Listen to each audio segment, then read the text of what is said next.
Bismillahirrahmanirrahim. Assalamualaikum warahmatullahi wabarakatuh. Kebawah Duli Yang Maha Mulia Paduka Seri Baginda Sultan Haji Hassan Al-Bolkiah Muizzaddin Wad Daulah Ibni Almarhum Sultan Haji Umar Ali Saifuddin Sa'dul Khairiwaddin, Sultan dan Yang di-Pertuan Negara Brunei Darussalam, berangkat balik meninggalkan Washington DC, Amerika Syarikat setelah menghadiri sidang kemuncak khas ASEAN Amerika Syarikat. Berangkat mengiringi Kebawah Duli Yang Maha Mulia Paduka Seri Baginda Sultan dan Yang di-Pertuan Negara Brunei Darussalam ialah Duli Yang Teramat Mulia Paduka Seri Pengiran Muda Abdul Matin. Sebelum berangkat meninggalkan tempat persemayaman, doa selamat dibacakan oleh Yang Berhormat Pihin Datu Seri Maharaja Datu Paduka Seri Setia Dr. Ustaz Haji Awang Abdul Aziz bin Junid, Mufti Kerajaan.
Berada di lapangan terbang Joint Base Andrews bagi menyembahkan selamat berangkat ke hadapan Majlis Kebawah Duli Yang Maha Mulia ialah Tuan Yang Terutama Datu Paduka Haji Serbini bin Haji Ali, Duta Besar Istimewa dan Mutlak Negara Brunei Darussalam ke Amerika Syarikat.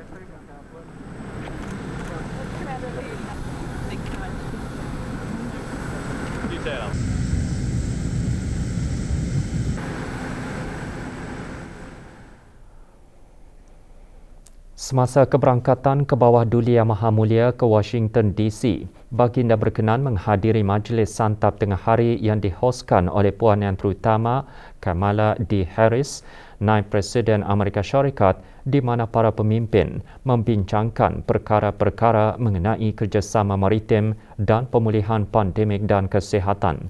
Kebawah Duli Yang Maha Mulia bertitah agar ASEAN dan Amerika Syarikat terus komited kepada penglibatan yang aman melalui dialog dan perundingan melalui berbagai mekanisme yang dipimpin oleh ASEAN untuk memastikan rantau ini aman, stabil dan makmur. Seterusnya, Baginda berkenan menghadiri sidang kemuncak khas ASEAN Amerika Syarikat yang telah berlangsung di Department of State.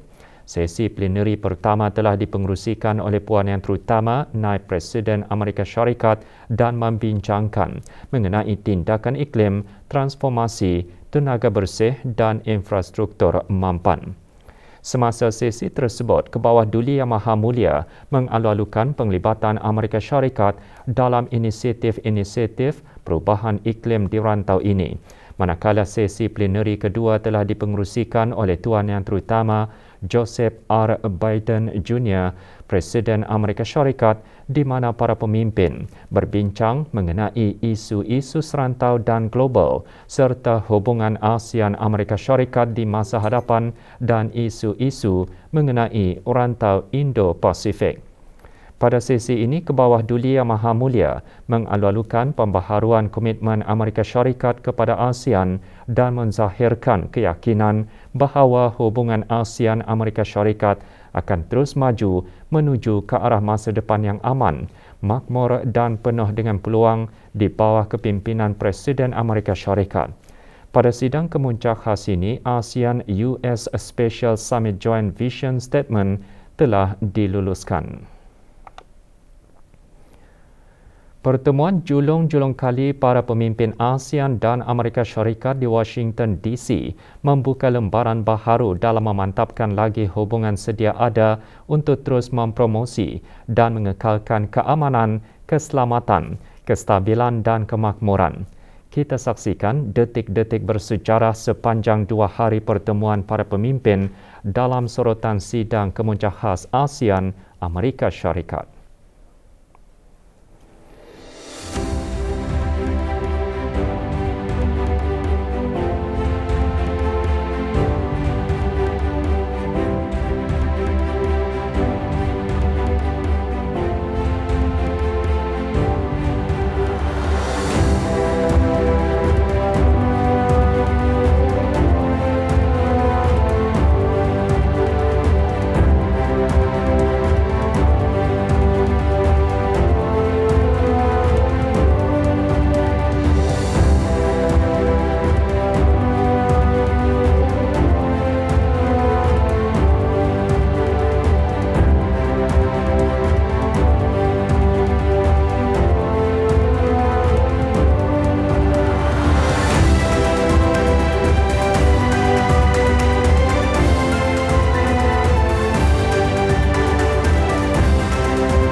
Kebawah Duli Yang Maha Mulia Paduka Seri Baginda Sultan Haji Hassan Al-Bolkiah Muizzaddin Wad Daulah Ibni Almarhum Sultan Haji Omar Ali Saifuddin Sa'dul Khairi Waddin, Sultan dan Yang di-Pertuan Negara Brunei Darussalam telah berkenan menghantar titah perutusan tahniah kepada His Highness Sheikh Mohammed bin Zayed Al Nahyan, Presiden Emiriah Arab Bersatu dan Pemerintah Abu Dhabi Emiriah Arab Bersatu sempena dengan pelantikannya sebagai Presiden Emiriah Arab Bersatu dan Pemerintah Abu Dhabi Emiriah Arab Bersatu yang baharu.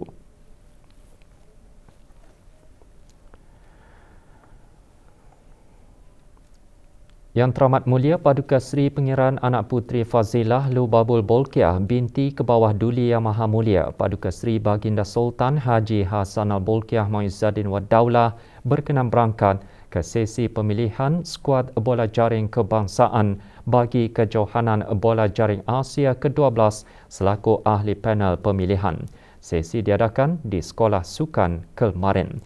Pemilihan skuad tersebut adalah bagi memantapkan lagi persediaan para persatuan bola jaring negara Brunei Darussalam BNA dalam kejohanan berkenaan yang akan berlangsung di Singapura. Pendaftaran bagi pemilihan kali ini telah dibuka secara dalam talian selama 5 hari dengan 100 penyertaan diterima. Hanya 31 peserta menepati syarat untuk menyertai pemilihan tersebut. Penapisan pemilihan dibuat berdasarkan daripada pemain yang pernah menyertai Liga Bola Jaring Brunei 2021, Perlawanan ASEAN Netball Championship dan ASEAN Youth Netball Championship, menyertai Sukan C dan National Pool yang juga merupakan syarat utama untuk menyertai pemilihan yang diadakan pada kali ini. Pemain yang berjaya dalam pemilihan tersebut akan diumumkan hari ini 16 Mei 2022.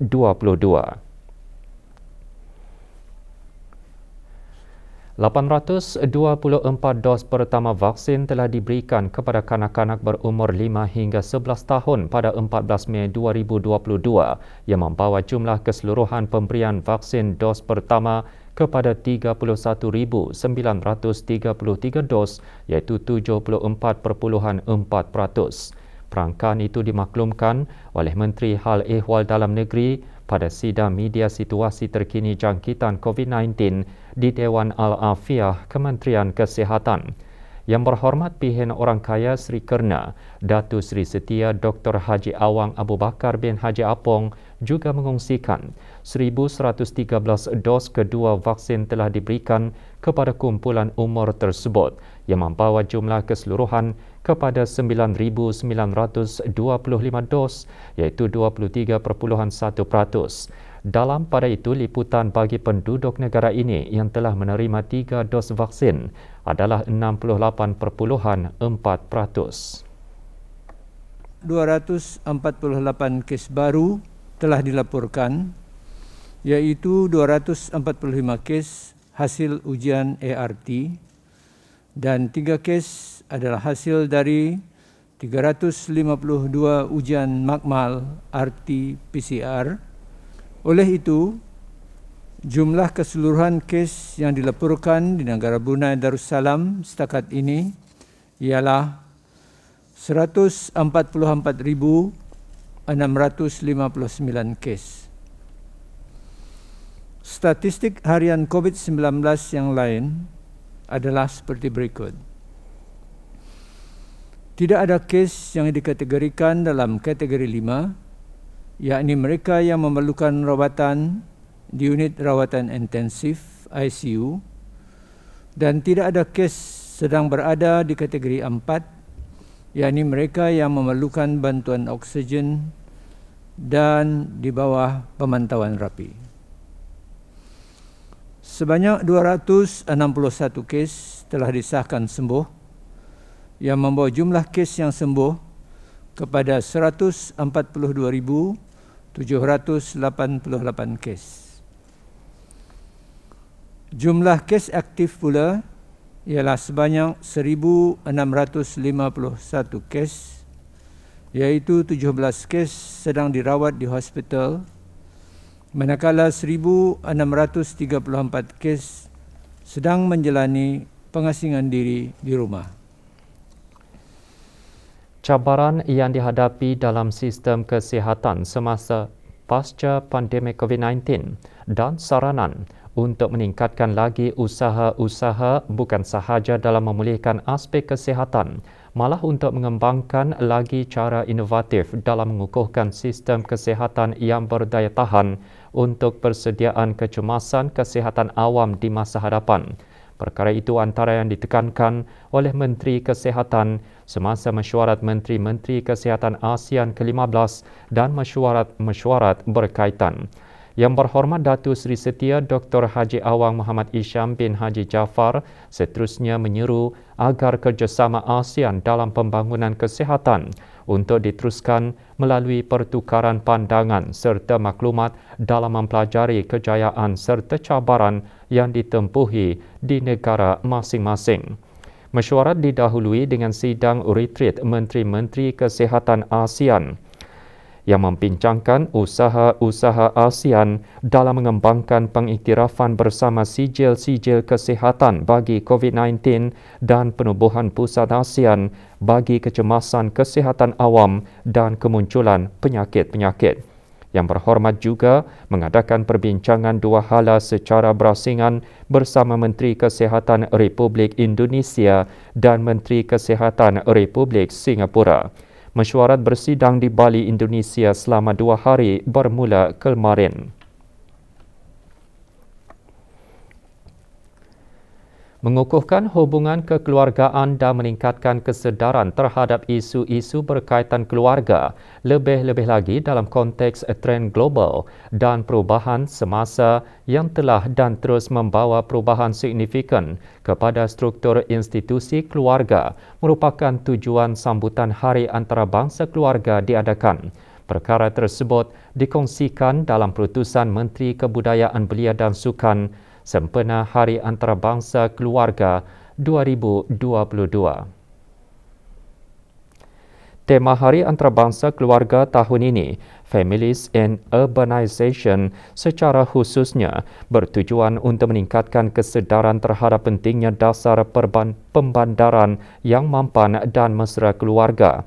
Ia juga selaras dengan komitmen negara ke arah Agenda 2030 bagi pembangunan mampan dalam mana negara Brunei Darussalam bersama negara-negara di bawah Pertubuhan Bangsa-Bangsa Bersatu berkongsi visi untuk menghapuskan kemiskinan, ketidaksamaan dan ketidakadilan serta menangani perubahan iklim menjelang 2030.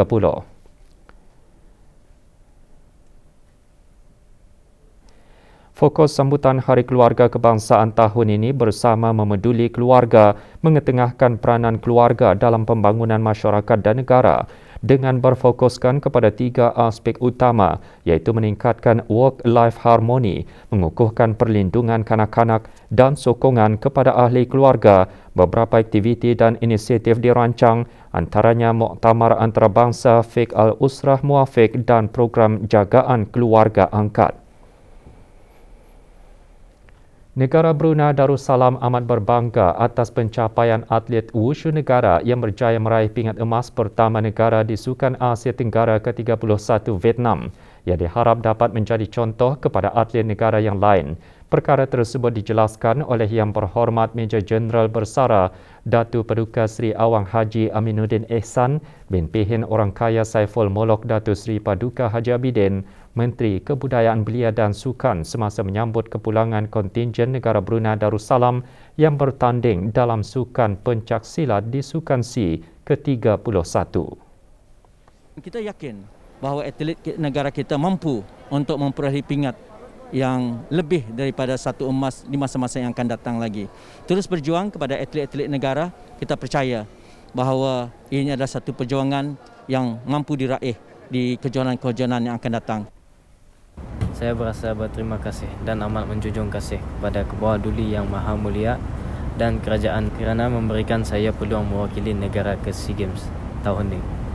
Saya berterima kasih kepada jurulatih saya yang melatih saya sejak 15 tahun dan tidak pernah menyerah diri untuk melatih saya. Tanpa kos saya tidak akan sampai di sini. Dan terima kasih kepada rakan teammate saya yang sentiasa berjuang bersama-sama saya dan selalu memberikan saya semangat yang tinggi.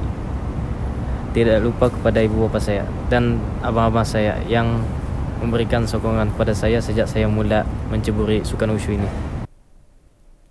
Sementara itu, kontingen negara bagi sukan karate kini berada di Vietnam bagi menyertai kejohanan Sukan C ke-31. Mereka berlepas ke Hanoi, Vietnam kemarin.